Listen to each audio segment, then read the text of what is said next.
Bienvenidos a todos y a todas las personas que nos están viendo a esta hora. Estamos aquí para poder tener un tiempo especial de conversación, especialmente pensando en las fechas que hoy estamos celebrando en Semana Santa a nivel mundial. Entonces queremos invertir un par de minutos en compartir algo de la palabra del Señor con relación a este tema. Y para eso nos acompaña hoy el pastor William Rodríguez, pastor, parte del equipo pastoral de la Iglesia Confraternidad de Río Negro, Antioquia, y lo tenemos hoy acompañándonos para que nos comparta algunas reflexiones y pensamientos importantes. Pastor William, ¿cómo está? Bienvenido. Muchas gracias, Pastor Juan Pablo, y a todos los oyentes. Bienvenidos también a este momento de reflexión a la palabra de Dios. Bueno, bienvenido. Muchísimas gracias, pastor, por apartar este tiempo para compartir con nosotros. Esta es una Semana Santa atípica, muy distinta a la que tal vez hemos vivido en otros momentos de nuestra vida, de la historia, porque estamos, como todo el mundo sabe, estamos enfrentando una situación de salud un poquito complicada y muchos celebran estas fiestas con procesiones, bueno, y otras formas, de otras expresiones de celebración, y este año es completamente diferente. ¿Qué piensa usted, pastor, de toda esta situación que estamos enfrentando hoy en día? En verdad, sí, así como usted lo dice, pastor, es interesante y me llama muchísimo la atención eso que usted acaba de decir, porque a decir verdad, esto me hace pensar y reflexionar acerca de lo que Dios tiene bajo su control. Y de pronto la generalidad de la humanidad ve esta situación como algo fortuito, como algo casual, como algo inesperado, y que algunos incluso desean y añoran de que pase el tiempo y otra vez volver a todo lo normal. Pero en verdad, si uno lee la palabra de Dios y la entiende, se dará cuenta de que no es así, que las cosas van a ser muy diferentes a partir de este momento. Y esta Pascua está rodeada de unas características muy, pero muy particulares y muy especiales, que nosotros los cristianos, como hijos de Dios, como el nuevo Israel de Dios, debemos tener nuestros ojos puestos en las profecías para poder interpretar correctamente el tiempo que estamos viviendo. Así es, exactamente. Sí, hay muchas cosas que vemos hoy en día que nos tienen que llevar a pensar en lo que usted dice, ¿no? En los tiempos que estamos viviendo, los tiempos que estamos enfrentando y qué es lo que, con base en lo que estamos viviendo hoy en día, podemos esperar hacia el futuro. Pero bueno, hablábamos de la Pascua o de la Semana Santa, de la celebración. Y vamos a invertir unos minutos en hablar de eso específicamente, ¿no? De la Pascua. Pastor William, cuéntenos, ¿qué es la Pascua? Efectivamente, la palabra Pascua para nosotros viene del hebreo que se escribe o se pronuncia Pesa. Y esa palabra lo que significa es pasar por encima, pasar de largo, pasar por alto. Y el propósito que tiene es con el fin de proteger y salvar algo que está allí cuando en esa parte que está protegida. Y ese es el sentido más profundo, podríamos decir, que tiene la Pascua, tanto para los judíos como para nosotros, los cristianos que hemos recibido el mensaje. Pastor, Entonces, sí. sí. No, pensando un poco en que, bueno, muchas de las personas que nos van a ver son personas cristianas que conocen algo de la historia, pero también me imagino que pueden haber otras personas que o están recién comenzando, dando sus primeros pasos en el Evangelio y conociendo la palabra y conociendo la historia. ¿De dónde viene la Pascua? Porque yo, ahorita que hablábamos de la Pascua, yo recuerdo que de niño yo esperaba muchísimo estas fechas, pero no precisamente por el significado que tenía, sino porque en mi país teníamos como cultura dentro de las prácticas de esta fecha, era levantarse el domingo de Pascua y salir a buscar los huevitos de chocolate. Entonces, Sí. eso es lo que yo recuerdo, ¿no? De cuando yo era niño y con la familia. Pero compartamos un poquito con las personas que de pronto, como les decía, están recién interiorizando o conociendo la palabra de Dios. Entonces, históricamente, ¿de dónde viene la Pascua? Bueno, usted nos hablaba que el propósito de la palabra Pascua es pasar por alto, pero ¿de dónde viene todo esto de la Pascua? Muy bien. Sí, efectivamente, eso se remonta a la historia del pueblo de Israel cuando estuvo bajo la esclavitud en Egipto, que ustedes recordarán que en el tiempo de José, cuando él fue vendido por sus hermanos, llegó a estar cautivo un tiempo, perdón, llegó a Egipto, y allá en Egipto fue gobernante, fue el segundo después de Faraón, y el pueblo de Israel encontró protección porque en ese tiempo se generó una hambruna tremenda y Dios protegió a su pueblo por medio de José, en uno de los hijos menores de Israel, de Jacob, y a través de él el Señor protegió al pueblo. Pero al final del tiempo, o con el tiempo, ese faraón que hizo bien al pueblo de Israel murió y llegó otro faraón.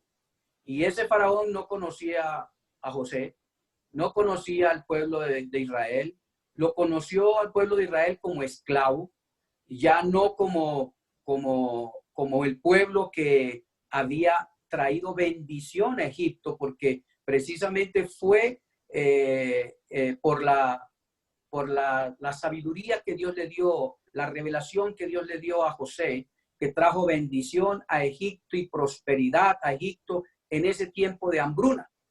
Y Faraón, en gratitud, pues les permitió que el pueblo de Israel, los hijos de Jacob, se tomaran vivienda alrededor y dentro del imperio egipcio. Y José fue uno de los gobernantes, y en fin, este gobernante posterior sometió a tal punto a sufrimiento al pueblo judío porque lo veía como una amenaza, lo veía que se estaba multiplicando y decían, dentro de muy poco nos van a desalojar porque este pueblo está creciendo y está tomando cada vez más fuerza. Entonces los sometió más a trabajos duros. Tenían que cocinar ladrillos, tenían que trabajar muy fuerte en el campo. Todos eran esclavos de los egipcios. Y a tal punto en que el pueblo gimió, clamó a Dios que tuviera misericordia, que lo liberara. Y el Señor oyó ese clamor. Y fue entonces cuando decidió liberar al pueblo de Israel con brazo fuerte. Y lo hizo de una manera espectacular, de una manera incomparable, a través de plagas. Entonces fue cuando se dieron esas famosas 10 plagas que todos sabemos de la historia sagrada, y la plaga con la que al final Faraón doblegó su corazón fue con la última plaga, la plaga de la muerte. Y esa plaga precisamente tenía el propósito de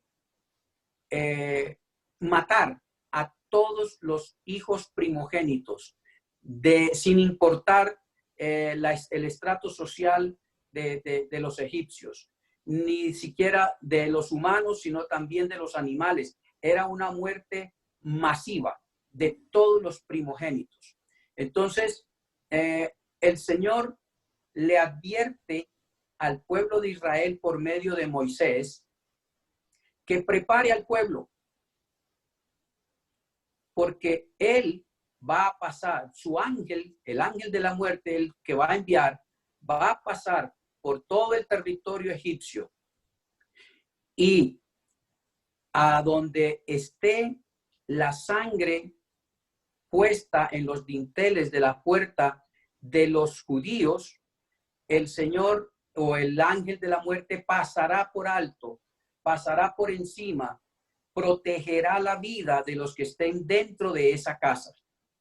Eso es lo curioso y lo particular de esta fiesta, de esta festividad, esta celebración, porque precisamente Él le da instrucciones que encontramos en Levítico capítulo 23 y en el capítulo 12 de Éxodo, pero en una forma muy sucinta lo encontramos ahí en Levítico, en donde el Señor establece todas las fiestas, pero esta fiesta es una de las primeras, la Pascua, y da instrucciones precisas de cómo deben ellos prepararse para ese momento de crisis, de muerte.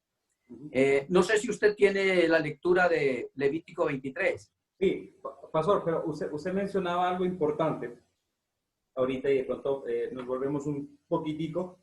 Usted mencionaba que cuando la última plaga, el ángel de la muerte viene para matar a los hijos, a los primogénitos de los egipcios, como se dice, hasta de los animales. El ángel, cuando pasaba por afuera de la puerta de la casa de los judíos, no entraba porque había una señal, ¿verdad? Era usted lo menciona, la sangre. Ahora, ¿de dónde sale esa sangre? Muy bueno. Efectivamente,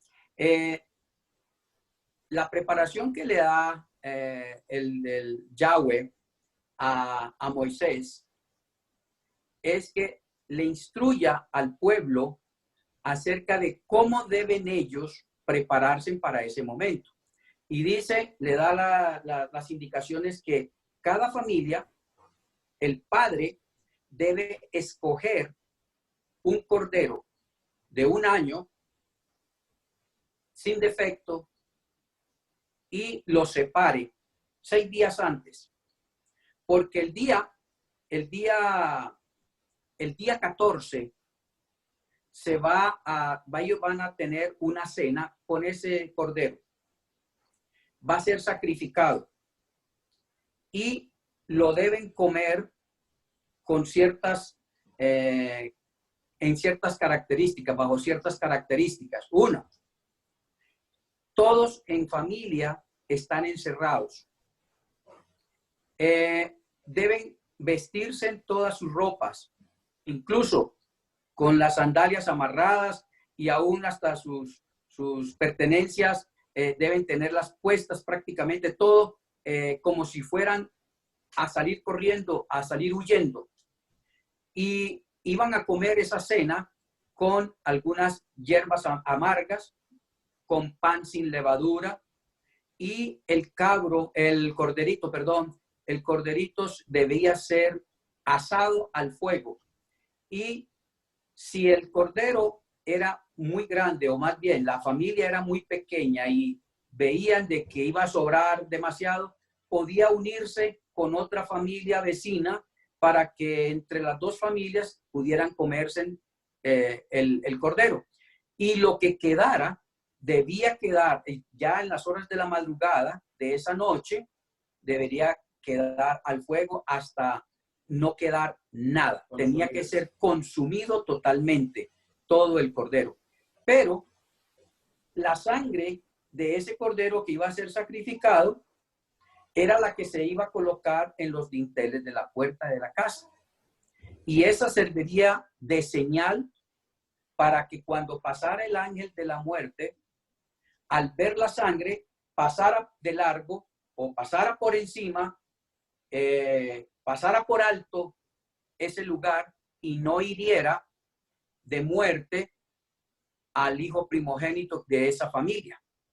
Era la forma como Dios iba a proteger al pueblo de Israel en medio de esa crisis, de ese peligro de muerte en que estaba toda la nación o todo el pueblo o todo el país de Egipto. O sea, implica un sacrificio. Ahí vemos algo bien importante con relación a esta celebración, que el rescate o digamos, sí, la forma en la que los judíos, o los hijos de los judíos, se salvaban fue producto de un sacrificio o sangre de por medio. Y bueno, vamos a hablar un poquito de eso más adelante. Pero entonces usted mencionaba acerca de Levíticos. Yo aquí tengo entonces Levíticos, capítulo 23, del verso del 3 al 8. Dice, 6 días se trabajará, mas el séptimo día será de reposo, santa convocación. Ningún trabajo haréis. Día de reposo es de Jehová, en donde quiera que habitéis. Estas son las fiestas solemnes de Jehová, las convocaciones santas, a las cuales convocaréis en sus tiempos. En el mes primero, a los 14 del mes, entre las dos tardes, Pascua es de Jehová. Y a los 15 días de este mes es la fiesta solemne de los panes sin levadura a Jehová. 7 días comeréis panes sin levadura. El primer día tendréis santa convocación. Ningún trabajo de siervos haréis. Y ofreceréis a Jehová 7 días ofrenda encendida. El séptimo día será santa convocación. Ningún trabajo de siervos haréis. Muy bien. Allí hay varias cositas interesantes para destacar. Uno es que las 2 tardes, el día 14, entre las 2 tardes, eso quiere decir precisamente que el día miércoles, el día 14 sería en el mes de Nisan. Para el mes de Nisan, ahora en esta fecha correspondió precisamente en que coincide la fecha de hoy o de estos días con la fiesta del pueblo de Israel en ese tiempo en Egipto. Y eso correspondía al mes de Nisan, que para nosotros es abril ahora, pero para ellos es el mes de Nisan, el primer mes del año judío, que se quedó allí prácticamente como el primer mes del año judío. Y en esa fiesta, ese día, el día miércoles, a las 6 de la tarde del miércoles, comenzaba el día 14, y terminaba en la tarde del día jueves 14. De tal manera que entre la tarde del miércoles para nosotros y el jueves de ellos, que arrancaba a las 6 de la tarde del miércoles y terminaba a las 6 de la tarde del jueves, en ese día, en esas 2 tardes, sería sacrificado ese cordero. Es interesante que ese acto que se hizo en Egipto fue lo mismo que ocurrió precisamente en el tiempo de Jesús hace 2000 años. El miércoles en la tarde a las 6, el Señor estaba reunido con sus discípulos. En el capítulo 22 de Lucas, él dice, usted tiene la lectura allí, creo que la podría compartir. Sí, Lucas capítulo 22. Sí, del 14 en lo adelante. Del 14, sí, tenemos del 14 hasta el 20. Dice, cuando era la hora, se sentó a la mesa y con él los apóstoles. Y les dijo, ¿cuánto he deseado comer con vosotros esta Pascua antes que perezca? Porque os digo que no la comeré más hasta que se cumpla en el reino de Dios. Y habiendo tomado la copa, dio gracias y dijo, tomad esto y repartidlo entre vosotros, porque os digo que no beberé más del fruto de la vid hasta que el reino de Dios venga. Y tomó el pan y dio gracias, y lo partió y les dio, diciendo, esto es mi cuerpo, que por vosotros es dado. Haced esto en memoria de mí. De igual manera, después que hubo cenado, tomó la copa, diciendo, esta copa es el nuevo pacto en mi sangre, que por vosotros se derrama. Allí estaba el Señor Jesús también celebrando la Pascua. Pero la diferencia es que durante toda la historia, 1700 años antes de ese momento en que el Señor estaba con sus discípulos, el pueblo de Israel venía celebrando año a año esa fiesta. Todo en memoria de la liberación que Dios, que Yahweh le hizo al pueblo de Israel cuando estuvo esclavo por los egipcios. Pero él lo dice en el texto, en Levíticos, que esa es la Pascua de Jehová, es la Pascua de Yahweh, es la Pascua, es el sacrificio del Cordero que es Él. Y esa fiesta que ellos lo tomaban como un recuerdo de la liberación que Dios hizo de la esclavitud egipcia, no es otra cosa que una sombra, una imitación. Sí fue verdad que fue liberado el pueblo de Israel de la esclavitud egipcia, pero Dios tenía un propósito mucho más grande, más amplio. No solamente era liberarlo de la esclavitud egipcia, es liberarnos a nosotros de la esclavitud del pecado. Y esto se remonta mucho más allá. Ese cordero que protegió, que pasó por alto el juicio de la muerte a los primogénitos del pueblo judío en esa noche de Pascua en Egipto, fue la repetición, vamos a decir así, del cordero que fue sacrificado en Edén, y que la piel de esos corderos cubrió la desnudez, la vergüenza de Adán y Eva después de haber pecado, y que esa sangre inocente de ese cordero que fue vertida en el huerto del Edén para cubrir el pecado de nuestros primeros padres, tenía una implicación profética. Después, en el tiempo de Jesús, Él era el Cordero que estaba hablando desde el principio cómo sería la liberación de la humanidad de la esclavitud del pecado.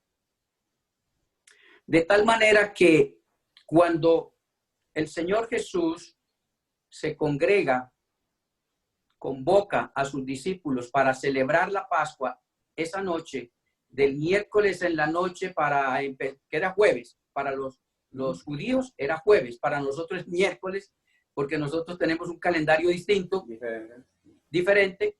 Para ellos era el jueves, para nosotros era el miércoles, es el miércoles. Esa celebración, lo que él está diciendo es, esto es lo que está escrito acerca de mí. Y he deseado precisamente celebrar esta Pascua con ustedes,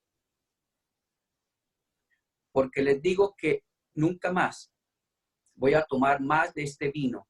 ¿Por qué dice que no tomaría más de ese vino y no participaría de esa cena? Porque durante todo el tiempo de la vida terrenal de Jesús, Él año tras año venía celebrando con sus padres la Pascua en Israel, en Judá, en Jerusalén. Y esa noche era la última noche que él participaría de esa cena.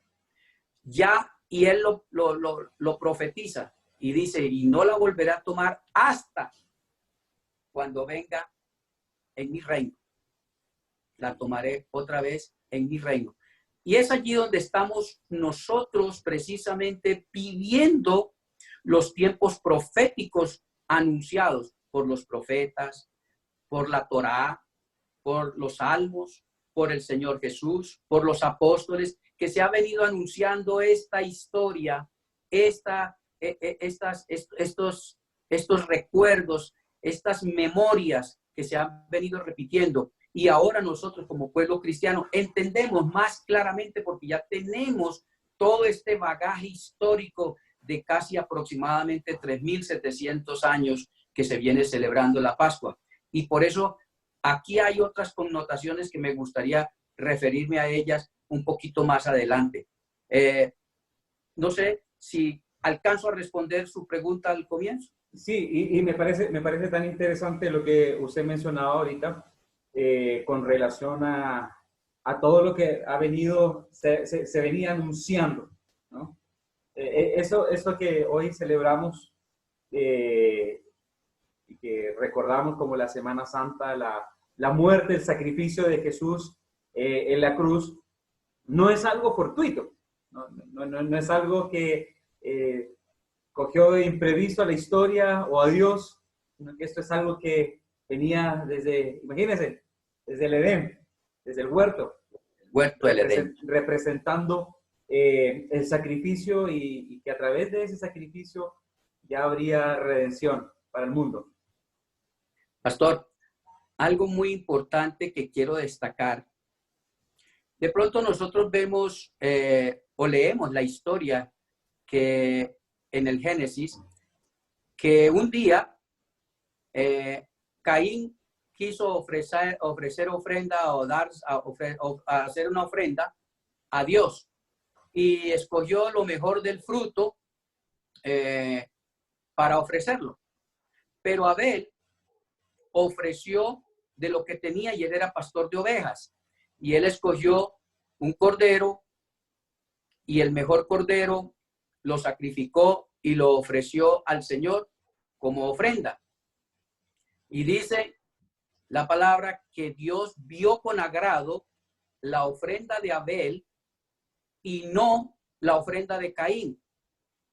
Entonces, hay algunos que ven el asunto desde su conocimiento limitado de la palabra y entonces especulan al respecto. Dice, pero ¿por qué si Caín hizo lo mejor, él escogió lo mejor?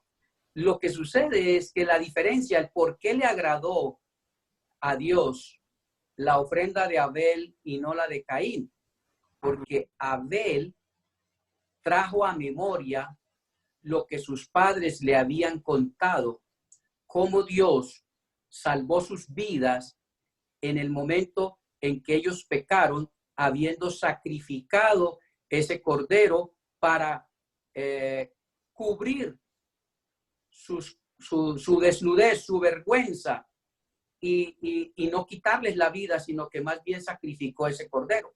Él entendió el mensaje de que es por medio de sacrificio de sangre que tenemos el perdón de pecados, y cuando nosotros rendimos nuestro corazón al Señor mediante la ofrenda sacrificial de sangre que está dada en la palabra, entonces la ofrenda es recibida por Dios, es agradable a Dios. El Señor se agradó de esa ofrenda porque tenía, para poder haber ofrecido eso, tenía que haber creído, y es cuestión de fe. Allí están implicadas varias condiciones importantes. La fe. Abel tenía fe en lo que había recibido de sus padres, ese mensaje que había recibido de sus padres, que él lo tomó para sí. A Caín no lo tomó de esa misma manera. Caín lo tomó sencillamente que a mí me tiene, me tiene la mala. Y desde allí, Caín empezó a tener odio en su corazón contra su hermano Abel y quiso matarlo y lo mató, precisamente.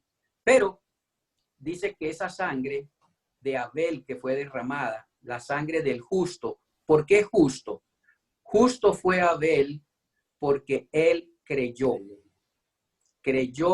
en el sacrificio de sangre que fue ofrecido en el Edén y que por fe sería también él sería salvo en su momento por el Cordero de Dios.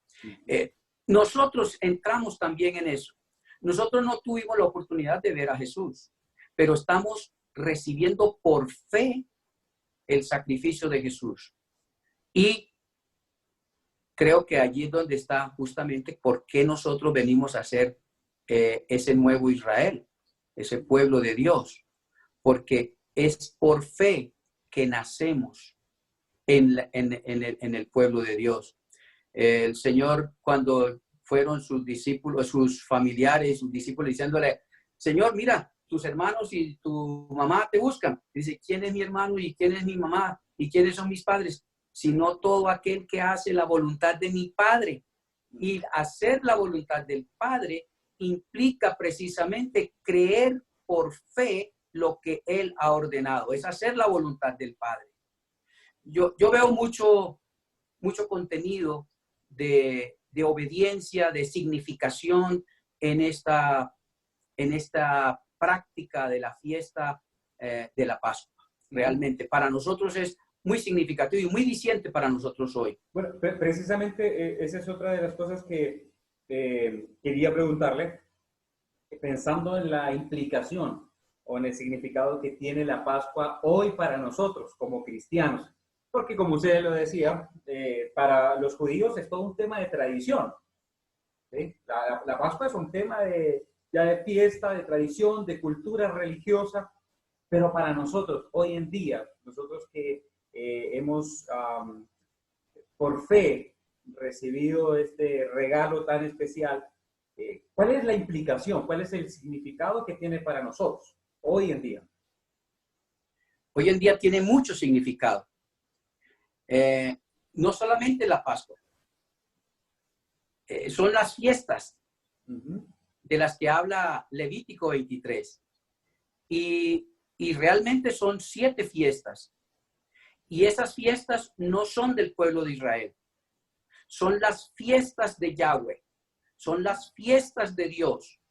Y si nosotros creemos, hemos dicho, hemos expresado de que le creemos a Él, deberíamos tener en alta estima, no solamente por cultura, por tradición, por religión, la fiesta de la Pascua, porque nos parece bonita, es por el contenido de salvación que hay, el contenido de amor, el contenido de teológico, del acercamiento de Dios al hombre, en busca del hombre, del amor sacrificial de Dios por nosotros.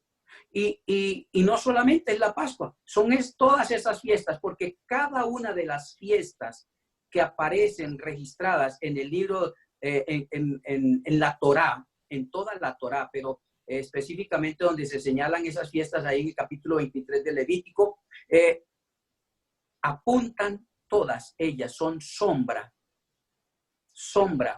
de los actos redentores y salvíficos del Señor Jesús, de Yeshua. Es Él la Pascua, es Él el Cordero. De allí que el mensaje de saludo, de bienvenida que le da Juan el Bautista cuando ve que iba llegando el Señor Jesús, donde Él estaba bautizando, la expresión que dice, he aquí el Cordero de Dios que quita el pecado del mundo. Esas fiestas que venían celebrando ya por 1700 años los judíos, como cultura, como tradición, como religión, ahora se hace realidad en la persona del Hijo de Dios, el Cordero de Dios, para quitar el pecado de nosotros. Ahora, yo salté algunos detalles que me llaman la atención, especialmente porque usted me decía, ¿qué significación tiene para nosotros hoy? ¿Cuáles las características particulares en este tiempo? Pastor, yo me atrevería a decir de que esta fiesta, si nosotros analizamos con seriedad, con los ojos de Dios, con la mente de Cristo, con el entendimiento de la palabra, debería ser muy, pero muy significativa para nosotros esta fiesta hoy. Hoy, hace 2000 años aproximadamente, fue sacrificado a las 3 de la tarde ese cordero. Pero antes había sido sacrificado 3700 años antes en Egipto. Y casi 6000 años atrás en el Edén. Yo veo una continuidad, una presencia continua del amor de Dios por el ser humano. No nos ha dejado solos. Pero mire, voy a regresarme un poquito haciendo referencia al caso de Israel en Egipto. ¿Cuál era el ambiente en que se encontraba el pueblo? Primero que todo, el pueblo estaba afligido. Afligido por el yugo de esclavitud a que había sido sometido por sus verdugos egipcios. Ellos eran sus amos. A tal punto de que clamaron a Dios que los liberara. En ese momento había una pandemia, se puede decir, de toda clase de plagas en Egipto. Ya habían pasado 9 tipos de plagas y el pueblo de Israel había sido librado de todas ellas. Quedaba la última y era de la muerte. Y el Señor los libró con la instrucción que les dio.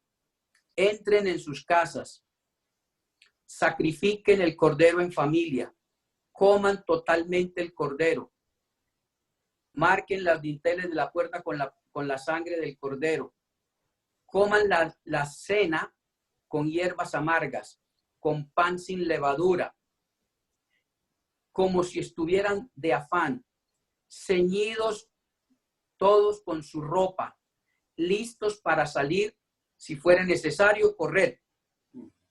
Cada uno tenga su bordón y las cosas, sus pertenencias a la mano y coman de afán. Hoy hay una pandemia mundial. La conocemos como el COVID-19 o coronavirus.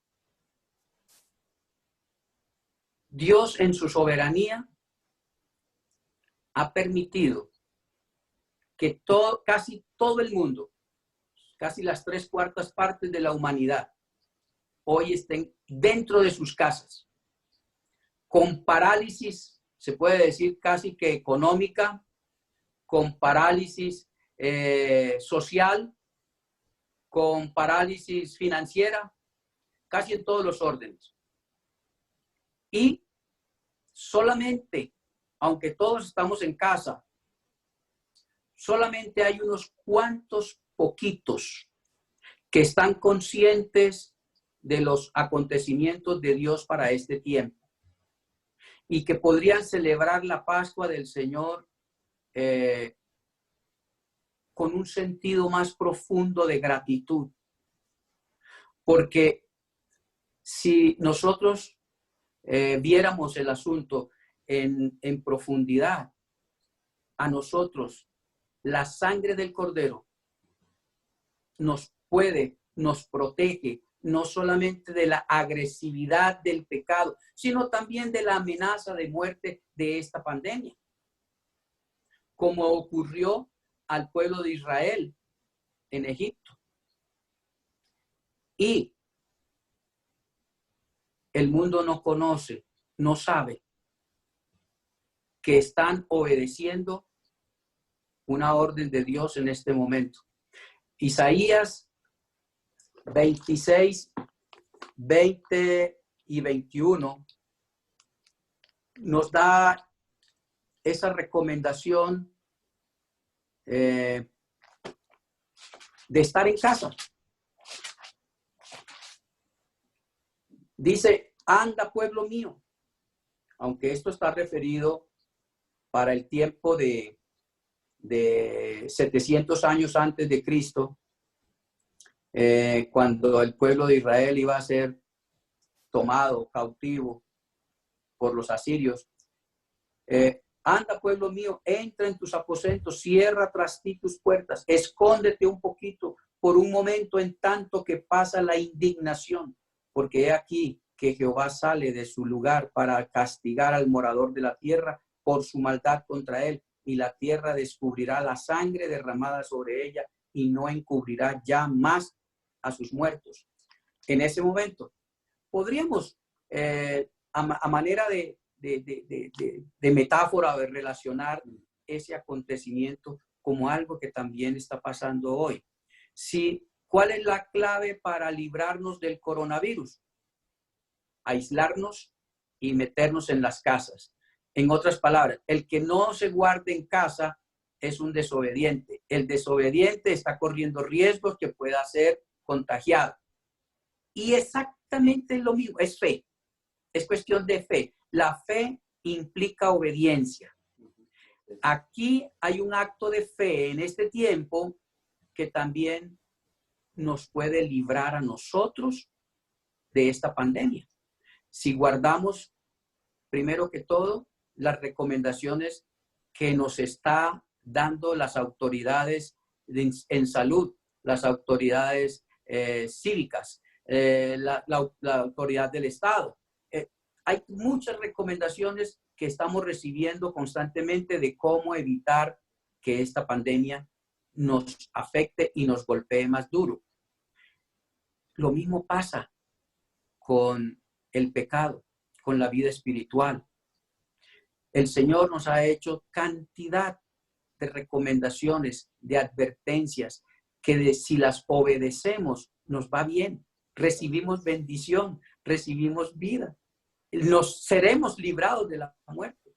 Entonces yo veo una gran relación de ese momento en Egipto con el momento de hoy.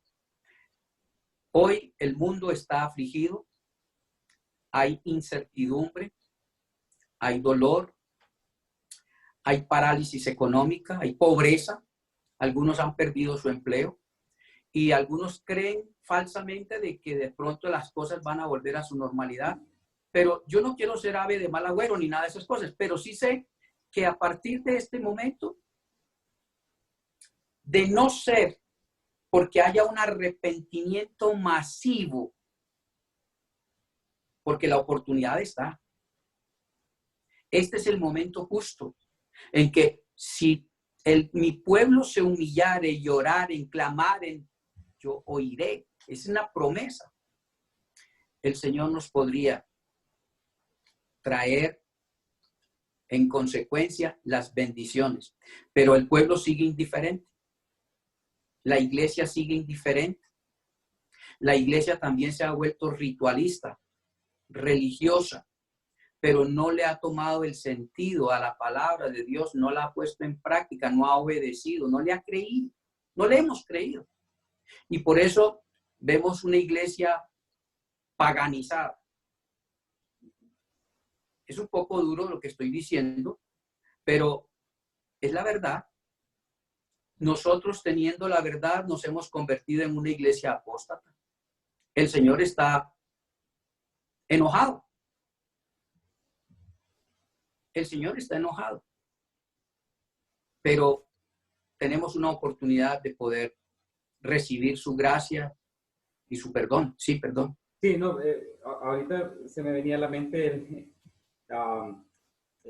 bueno, usted sabe que en Internet se escuchan tantas cosas y gente publica y dice un montón de cosas y por ahí no han faltado los que han salido a profetizar y hablar de mejores tiempos, de cosas especiales, de que después de esto el Señor va a hacer cosas grandes. Y claro, no dudamos que Dios, como usted dice, Dios puede hacer cambiar toda la historia, pero obviamente hay un proceso y es el arrepentimiento.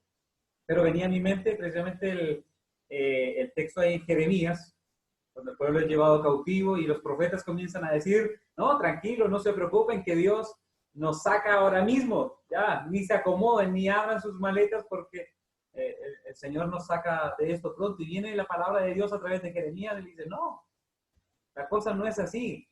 Hay algo que se debe cumplir, hay algo que Dios dijo, que Dios estableció y se debe cumplir. Entonces, edifiquen casa, planten viñedos, den a sus hijas en matrimonio, tomen esposas para sus hijos. Entonces, es pensar en eso y por eso retomaba y quiero resaltar eso que usted dice, ¿no? Es pensar que eso viene a cambiar la historia. Esto no es, y lo hablábamos hace un par de días atrás, y usted lo mencionaba al principio, es leer un poco los tiempos. ¿Qué es lo que está sucediendo?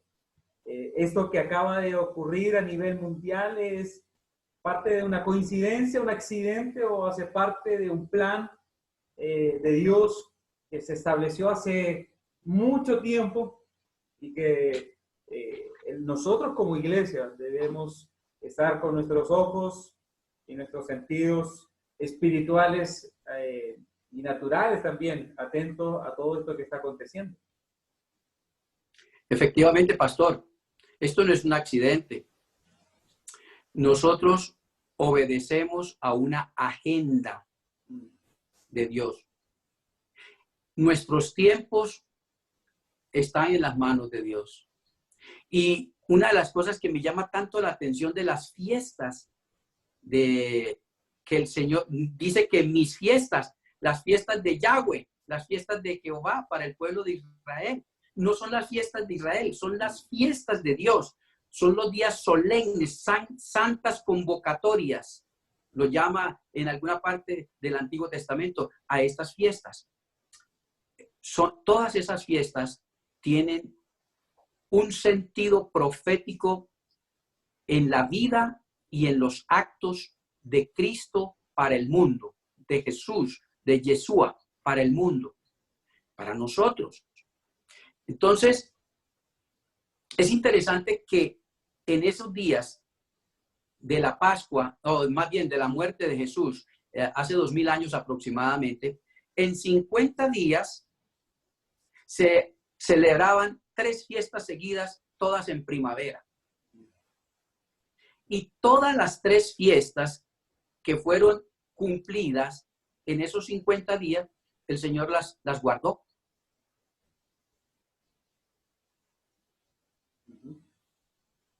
Y para nosotros y para el pueblo de Israel están pendientes las otras 4 fiestas. En otras palabras, vamos por la mitad del cumplimiento de la agenda. Si las fiestas de Yahweh anuncian los tiempos de Dios, va el cumplimiento en la primera parte de 3 de ellas. Faltan 4, casi la mitad. ¿Cuándo se van a cumplir? Precisamente de aquí para adelante, en un abrir y cerrar de ojos, se pueden cumplir todas esas fiestas pendientes, y el pueblo cristiano, que supuestamente tiene la luz de la verdad, nos va a tomar por sorpresa, dormiditos como las 5 vírgenes insensatas. Solamente había 5 prudentes que tenían aceite en sus lámparas y pudieron vigilar y estar vigilantes y dispuestos para cuando llegara el Señor. Igual va a pasar en este tiempo. Igual va a pasar en este tiempo. Ahora, hay un imitador. Hay un imitador. Dios tiene su agenda del nuevo orden mundial. Satanás es un imitador, pero es un engañador. Él también ha propuesto una agenda del nuevo orden mundial. Y esa agenda del nuevo orden mundial se está desarrollando en este instante, en este momento.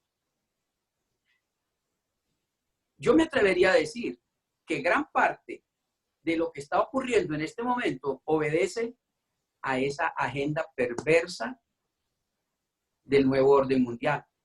Ah, entonces, pastor, entonces, ¿quién gobierna? ¿Dios o Satanás o el mundo? Dios tiene su agenda y dentro de su agenda ve que Satanás tiene una agenda imitativa, una agenda de imitación y le ha permitido de que desarrolle su agenda, porque solamente los entendidos pueden discernir cuál agenda quiere obedecer. Y nosotros, los cristianos, tenemos la verdad de la palabra. Si nosotros interpretamos correctamente la palabra de Dios, vamos a entender que este es el tiempo en donde las dos agendas se están llevando así. ¿Cuál de las dos agendas estoy cumpliendo yo? Como iglesia, como hijo de Dios, como hijos de la luz. Es un permiso lo que tiene Satanás para seguir engañando. Él va a tener también un límite. Y en una de esas fiestas va a haber la intervención de la última trompeta de Dios, en donde va, de ahí en adelante se desencadenan una serie de actos soberanos del Señor sobre el mundo, sobre el pecado, sobre Satanás, sobre sus ángeles, y va a poner orden y va a haber un nuevo orden mundial, no como el mundo lo está proponiendo, con una agenda perversa de muerte, de pecado, de maldad, de miseria, sino una agenda de vida, de paz, de gozo, de vida eterna, de comunión con Él, de santidad, de glorificación.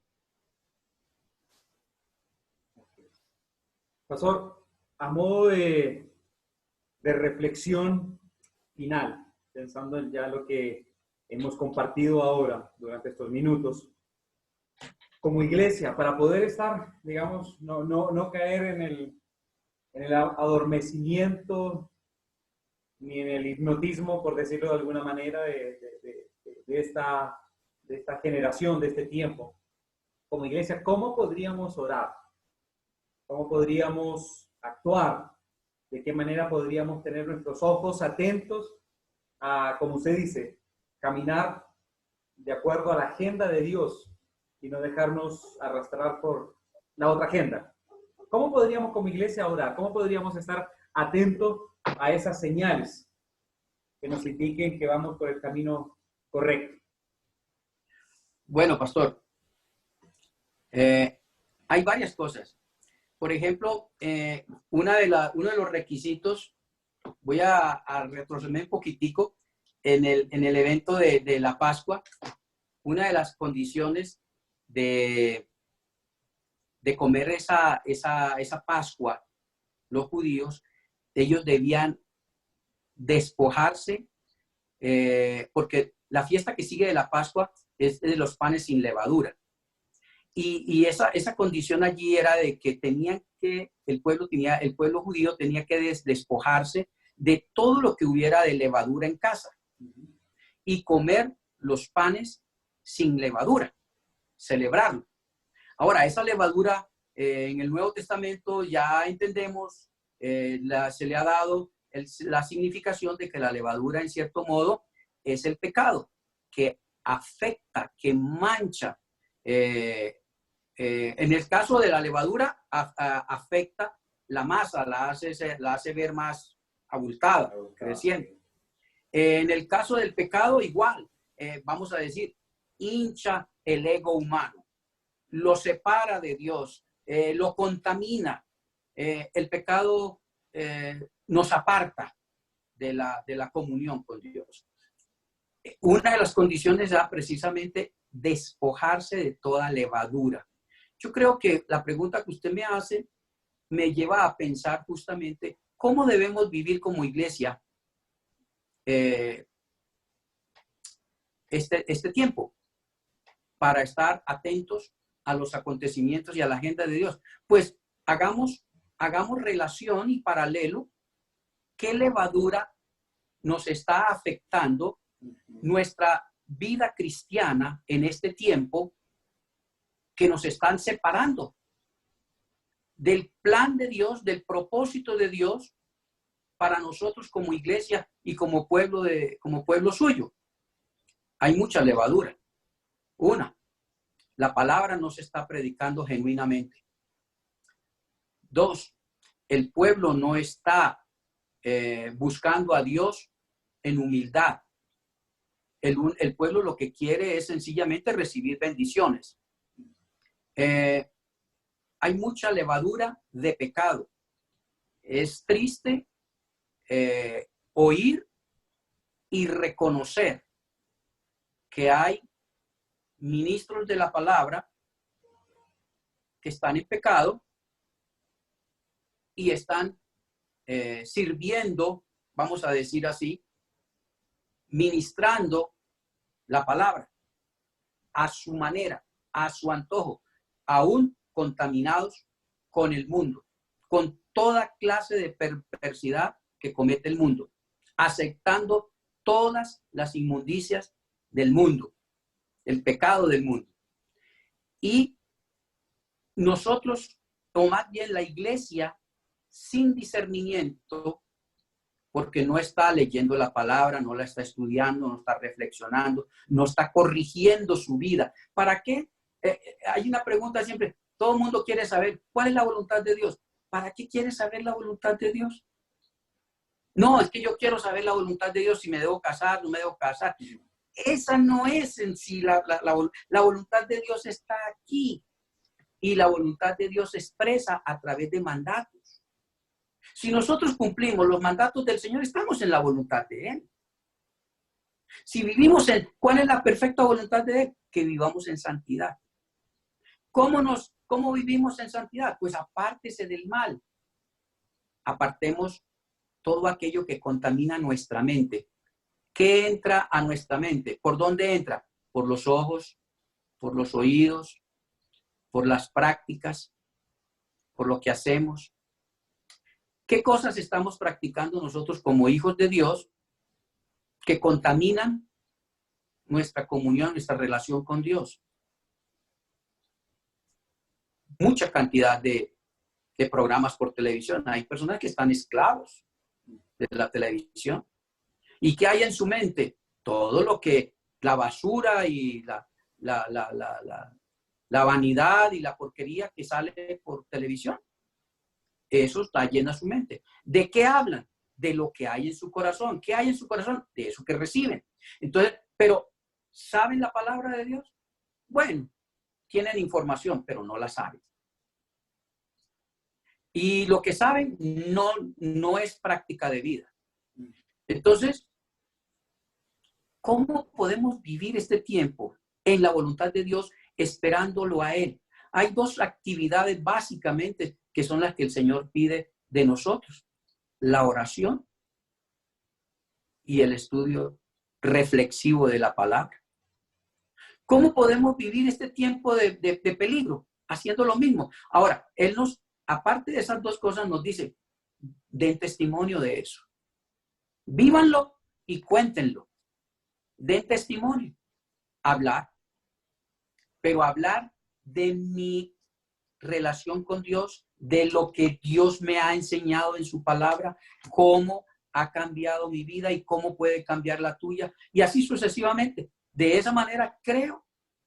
Yo no encuentro otra manera, y que el Espíritu de Dios nos llena. ¿Dónde llena? ¿A quién llena el Espíritu de Dios? Aquel que tiene un corazón dispuesto. Aquel que tiene una vida dispuesta para Él. Entonces, no sé si estoy respondiendo adecuadamente su pregunta, pastor. Sí, yo creo que es muy diciente lo que usted dice. Creo que Ese es el tiempo en el que más debemos nosotros volvernos a eso que parece tan básico, ¿sí? La oración, la palabra, el testimonio, pero que finalmente no es que sea básico, son en realidad los La fundamentos esencia. de la vida, los fundamentos de la vida cristiana, de nuestra vida, de nuestra relación con el Señor, y esperamos y confiamos que este sea un tiempo en el que podamos meditar en eso, un tiempo en el que podamos reflexionar en estos asuntos, porque el tiempo es corto, el tiempo es corto.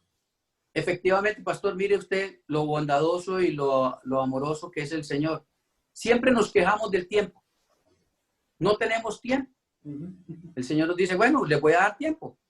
Ahí tiene. Ya por lo menos aquí en Colombia se habla de que la cuarentena puede llegar hasta 31 de mayo y algunos están hablando de que posiblemente sea hasta junio. No sabemos. Hay tiempo. Si tomamos este tiempo no como una pérdida de tiempo, no como algo tedioso, aburridor, ¿qué hago?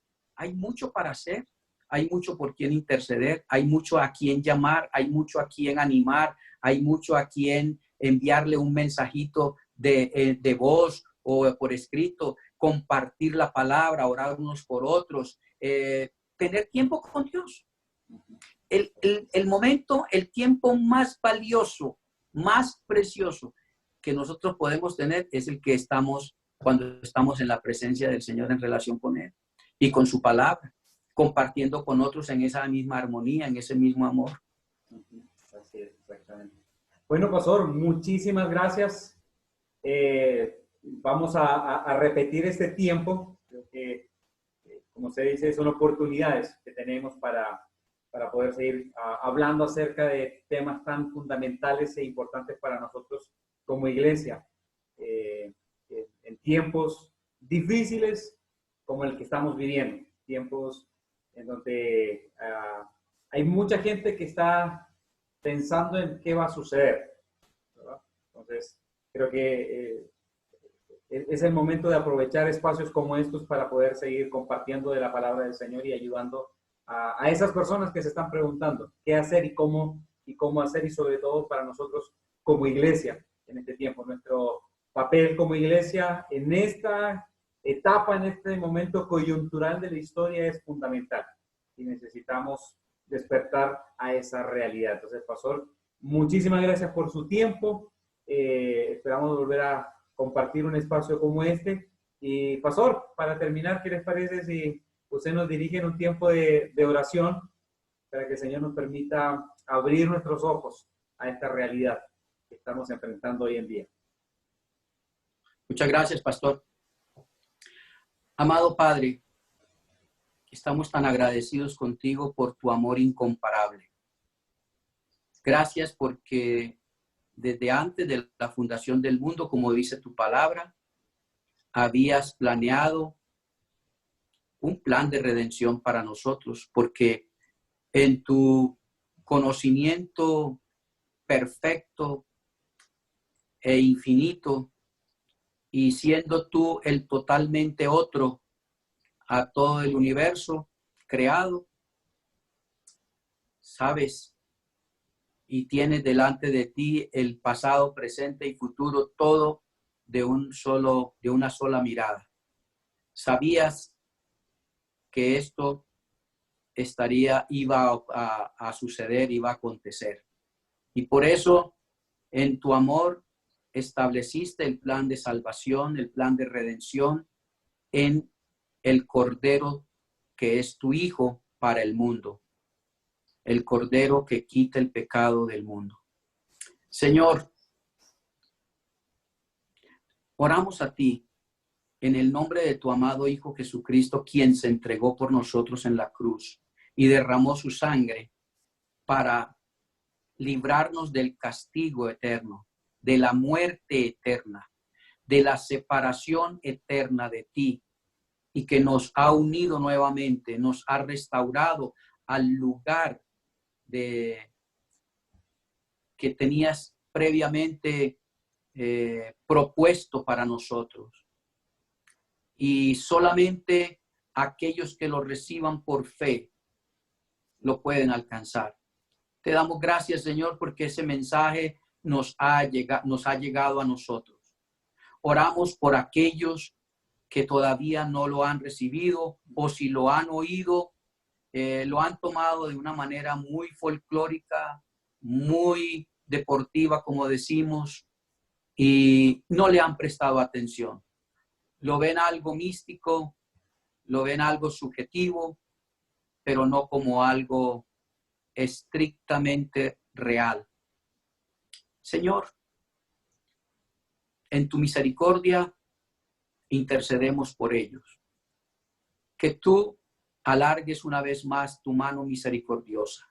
Toque sus corazones, revélate a sus vidas, abre los ojos espirituales de ellos, llénalos con el toque de tu Espíritu Santo, con la unción de tu Espíritu Santo. Dales discernimiento, abre su mente, Señor, para que comprendan las verdades gloriosas, el tesoro que hay en tu palabra, y se apropien de esas verdades y puedan salir a la luz, puedan salir de las tinieblas a la luz admirable y puedan salir de la prisión a la libertad, Señor, de su oscuridad a la luz. Señor, que sus mentes sean iluminadas por la sabiduría tuya y que lo reciban en su corazón con humildad, con gratitud, con quebrantamiento de corazón. Que, Señor, oramos para que este momento que estamos viviendo a nivel mundial de cuarentena no se tome a la ligera, no se tome como una pérdida de tiempo, ni se pierde el tiempo, sino que aprovechando bien el tiempo podamos tener mayor intimidad contigo, conocer mejor tu palabra, orar por aquellos afligidos, orar por los que están enfermos, hacer algo en lo cual esa persona puede ser impactada por el amor tuyo, Señor, a través de nosotros. Ayúdanos. Ayúdanos para hacer lo que tú harías en este tiempo. Señor, danos la gracia y la sabiduría para proceder sabiamente. Señor, en tu nombre, bendigo a tu pueblo, bendigo tu iglesia, bendigo a cada familia, a cada hombre y mujer que en este momento están angustiados porque quizás no tienen el alimento. Abre, Señor, las puertas de provisión para ellos. Trae consolación a sus vidas. Trae la certeza a sus corazones de que tú tienes el control de todo y provéele para sus necesidades materiales. Si tú tienes cuidado de los pajarillos, ¿cuánto más de aquellos que invocan tu nombre y esperan en ti?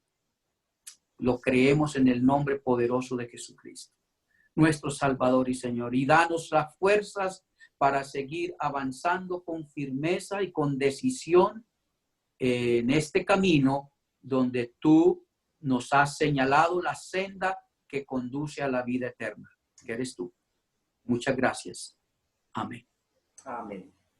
Pastor, muchísimas gracias y gracias a todos los que han estado o van a ver esta publicación. Les invitamos para que la compartan ahí en sus Facebook, en sus muros.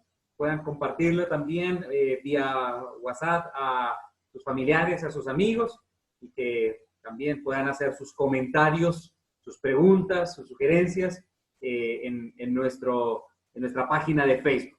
Entonces, muchísimas gracias a todos. Pastor William, gracias a usted. Saludos a toda su familia y hasta la próxima. Muchas gracias, Pastor, y a todos los que nos escuchen en esta transmisión. Que Dios les bendiga y que tengamos presente que el Señor está cerca. Amén. Así es. Amén. Que Dios le bendiga. Hasta la próxima. Amén. Usted también.